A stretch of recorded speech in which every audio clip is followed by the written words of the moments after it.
started.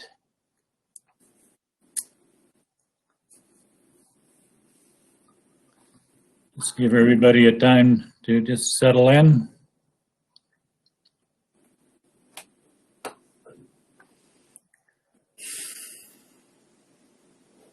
Does anybody notice if any counselors are missing? I think I counted 10, but I could be wrong. Yep, we're all here. So no one has to be excused. I think we have some guests present, so perhaps we'll start with introductions. We'll go the usual way. I'll start with Div 1, which is myself, Clarence Samuel, and I chair MPC. Huey Kellum, Division 2, Tilly. Anne-Marie Phillipson, Division 3, Patricia Millicent area. Wayne Hammergan, Division 4, Scandia, Rainier, and Bow City. Tracy Fife, Division 5, and I'm southwest around the city of Brooks. I'm Kelly Chrisman. I'm from Division 6, the area around on the west side of the county. Morning, I'm Ellen Unra, and I am Division 7 around the village of Rosemary. John, Div 8, around Dutchess. Good morning, I'm Molly Douglas from the Finnegan Gem area in the North Country. Welcome. Lionel Just, Division 10, which is north and east around Brooks. And Jeff, if you could start with staff, please. Jeff Tiffin, Manager of Planning, Development and Engineering, and I'm just in the council chambers with a couple of our applicants here today.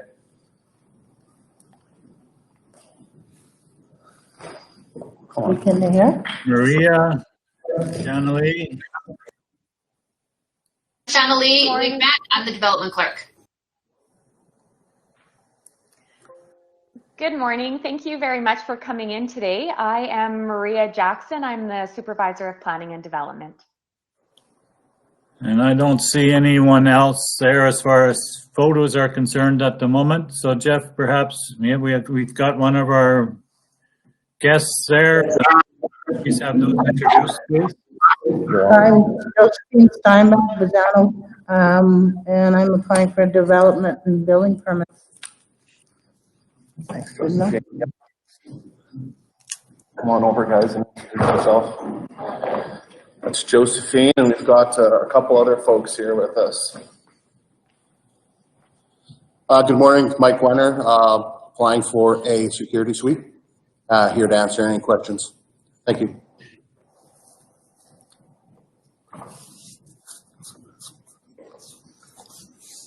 That's it, Jeff? Good, thank you very much. Well, thanks, folks, for coming in. It's always great to have people willing to answer questions if we have some on a personal manner. It's always good to hear it from the people that are applying for permits and so forth. So with that, I'll move on to the minutes from May the 6th, which were circulated. Yubi moves. Are there any questions, corrections? Seeing no one come forward, I will call the question. All in favor? Anyone opposed? Those are passed. Are there any post-agenda items for MPC? Seeing none, could we have an adoption of the agenda, please? Kelly moves. All in favor? Yes. Clarence, yes, I think Shannalee had an addition to the agenda. Okay. We'll just back up a bit then, Shannalee, go ahead. Sorry, Mr. Chairman, I didn't have an addition, but the landowner for the first development permit wanted to be at the meeting, and it doesn't appear that he's here. So I would like to request that we move that permit to be last, if that is okay, so we can bring the other permits up. I see no problem with that whatsoever, and I don't think anyone else will either, so we will do that. We will start with the second one and move to the third and then back to the first one. Thank you. Okay. So anything further? So I think we were trying to get the adoption of the agenda, so thanks for jumping in there. It is hard sometimes to catch everybody if they don't speak out. Just the hands go up, but you don't always see them. So all in favor, please? Okay, thank you very much. So we'll move on to 6.2, construction of a deck on Southwest 22118. Thank you. Development permit 2021028 is for the construction of a deck, in addition to the dwelling and a detached garage. In addition, the approval of the existing dwelling and an existing accessory building and guest house. The applicant is not requesting any variances to the setback. According to the assessment records, the existing dwelling, accessory building, and guest house have been on the parcel since 1956. In the land use bylaw, a definition of a guest house is an accessory building which has sleeping accommodation, but which does not have cooking facilities and is not intended for a self-contained unit. There is no issues or concerns from staff. There was no response from adjacent landowners. We're recommending approval with conditions, and Mrs. Steinbach is here to answer any questions. Okay, thank you, Shanalee. Josephine, if we will open it up to questions, but would you have anything to add? No. Okay, thank you. Does MPC have any questions whatsoever? Anyone? Kelly? I would make a motion to approve. This seems very straightforward. Okay, thank you very much. Is there any further discussion necessary? Seeing none, I will call the question. All those in favor as recommended. Okay, that is passed. Thank you, Josephine, again for coming in. Thank you. Thanks, Josephine.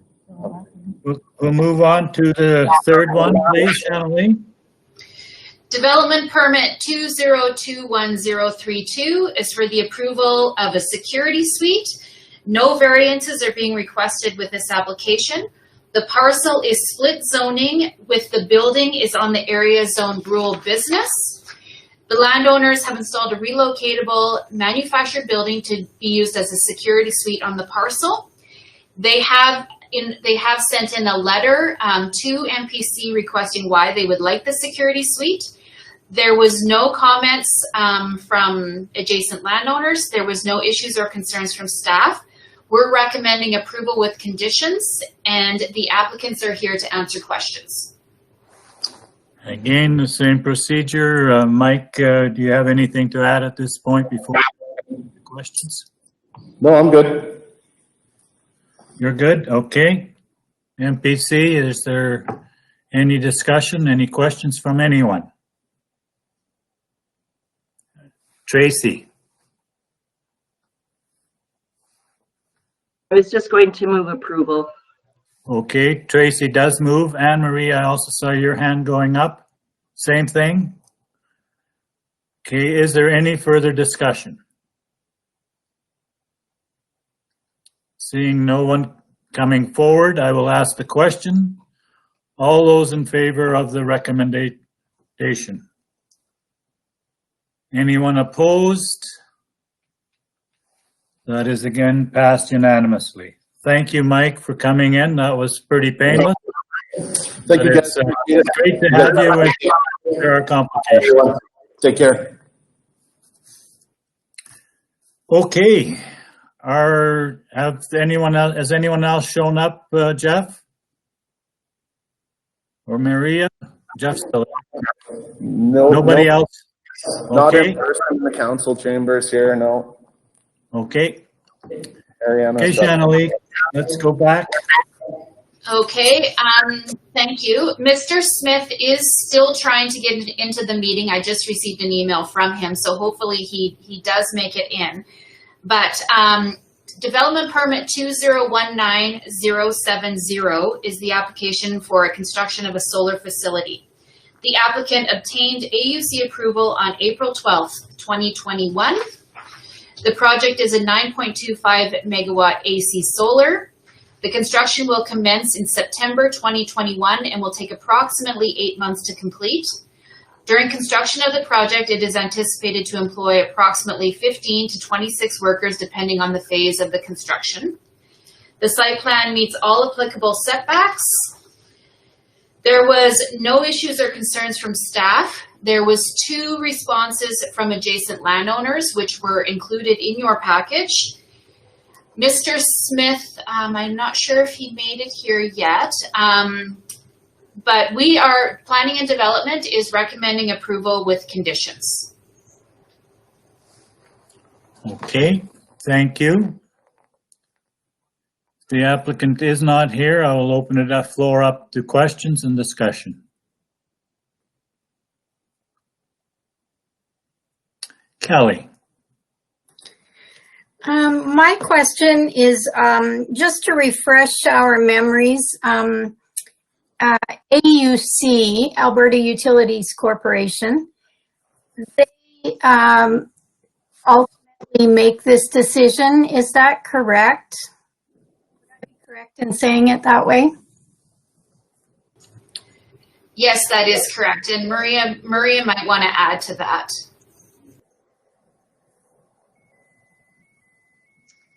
Sure, I could speak to that a little bit.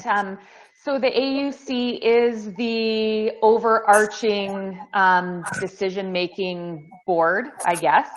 And so once they've made a decision, much like the NRCB does for confined feeding operations, the county is required to follow suit. So we have to make it available for what the AUC has decided.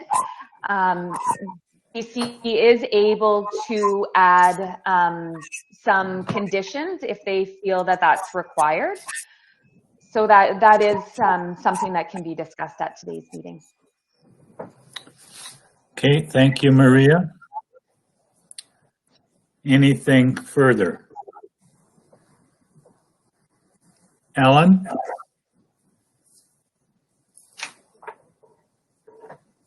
Ellen, did you have a question? Sorry, my button didn't work. No problem. Do we have, like, in the oil and gas, we have a orphan well fund, just in case decommissioned wells will be taken care of, reclaimed, I should say. Is that also the case with solar panels? Do we have a fund like that, a provincial fund that would take care of a decommissioned a facility if a owner or producer would fail to do that? Is there such a thing? I've heard rumors that there was going to be. Is there anyone capable of answering that at this point in time? Hi. There is not, to my knowledge, an organization to do that at this time. I haven't heard that there was going to be one, but I don't believe there is one now. Okay, thank you.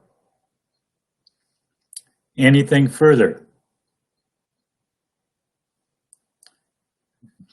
The applicants have still not arrived.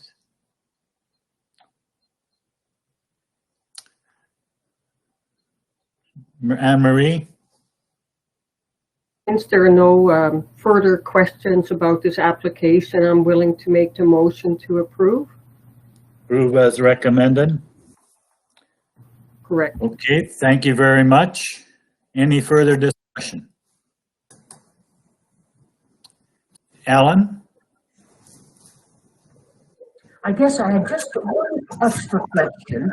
So let's say there is hurricane or what have you coming through, I guess it would be a tornado on land. Would it be normal to have insurance for that, just in case parcels would be ripped out and hits another building, a neighboring building? Would that normally be covered by insurance? My question is. Who wants to take a crack at that? I can't answer that question. Perhaps Jeff or Maria can answer that one.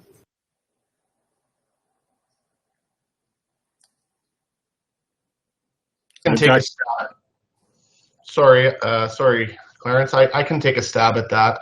Okay.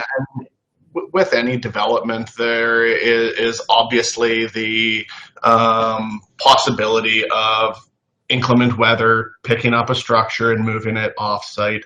I do believe that Councillor Unruh is correct in talking insurance would be the appropriate means of covering that. However, you know, in the design and construction of these systems and these panels and these bases and everything else, inclement weather and the surroundings are taken into account in that design, just as they are when, you know, pilings for mobile homes are designed, when foundations for basements are designed. They're designed to withstand these inclement events and keep that development situated and grounded where it is. So to go back to something we talked about a little bit last week on a different conversation, if a tornado picked up somebody's house and landed that on a road, for sure that would be an insurance thing that would be covered through that type of liability insurance. Thank you, Jeff. Brian?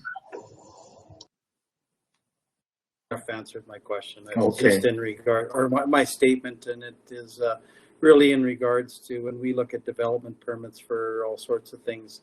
I don't think one of the criteria is looking at the insurance that goes along with that development. That's up to the landowner or the owner of the business or the owner of the structure, or an agreement between landowner and somebody that's building it. So I think it's beyond the scope of a development permit. Certainly, I'd have to agree. I don't think a lot of these things are what I guess you term acts of God. We can't insure against all of those, that's for sure. As an MPC. Kelly? To the chair, I just wanted to point out that our moderator would like to get your attention and let you know that Jacob, Tony, and Kyle are now on the line if you want them to speak. Okay. Todd? They're actually on our live stream, so they can't speak. They're not in the meeting itself, but they did send some responses, so they were listening. So I just gotta wait for it to come back here. So Tony Smith is here. The project is fully insured. They also mentioned that the decommissioning is built into the energy cost.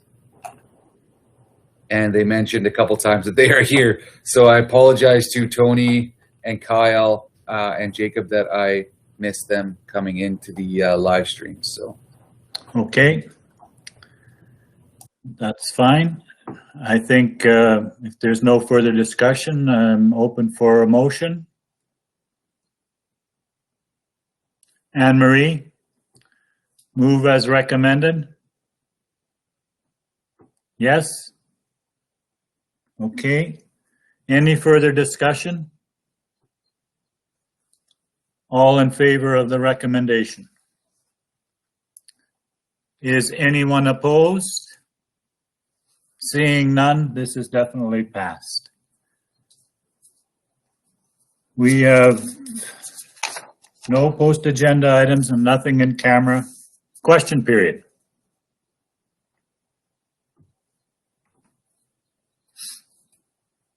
No, nothing for question period, then I will adjourn the meeting. Thanks, everyone.